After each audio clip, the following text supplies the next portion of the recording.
అమ్మో 12:30 అయింది. ఏ పిల్లలు మీ ఫోన్లు ల్యాప్టాప్లు ఇట్లియండి. ఎందుకు? ఇవాళ మన భూమికి దగ్గరగా కాస్మెటిక్ రేస్ పాస్ అవుతాయంట. అవి చాలా డేంజరస్ అంట. ఓ అమ్మా, అవి కాస్మెటిక్స్ సిరామిక్స్ కాదు, కాస్మిక్ రేస్.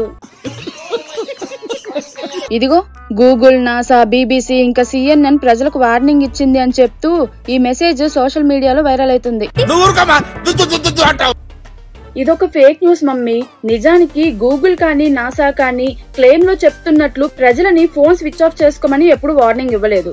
నాసా, బీబీసీ ఇంకా CNN వారి వెబ్సైట్ లో కాస్మిక్ కిరణాలకు సంబంధించి వైరల్ అవుతున్న మెసేజ్ లో చెప్తున్న విషయం గురించి అసలు ఎలాంటి సమాచారం లేదు. ఈ విషయం గురించి మేము ఇంటర్నెట్ లో రీసెర్చ్ చేసినప్పుడు ఇదే మెసేజ్ 2010 నుండి వైరల్ అవుతుంది అని తెలిసింది. 2019లో విశ్వాస్ న్యూస్ వారితో మాట్లాడుతూ ఇస్రో ఈ వైరల్ మెసేజ్ ఒక పెద్ద బూటకమని, ఇలాంటి సంఘటనలు జరిగినట్లు ఎలాంటి రుజువు లేదని చెప్పారు. అలాగే కాస్మిక్ కిరణాల నుండి భూమిపై ఉన్న మనుషులు, మెషిన్లు ఒక సేఫ్ డిస్టెన్స్ లో ఉన్నాయని ఇస్రో వాళ్ళు చెప్పారు. కాబట్టి ఈ వైరల్ మెసేజ్ ఫేక్. అందుకే ఎడ్యుకేషన్ నెగ్లెక్ట్ చేయకూడదు అంటారు. Knowledge is divine. మీకు ఈ వీడియో కనుక నచ్చినట్లయితే లైక్ చేసి షేర్ చేయండి. మరిన్ని ఇలాంటి ఇంట్రెస్టింగ్ వీడియోస్ కోసం ఫ్యాక్ట్లీ తెలుగుని ఫాలో అవ్వండి.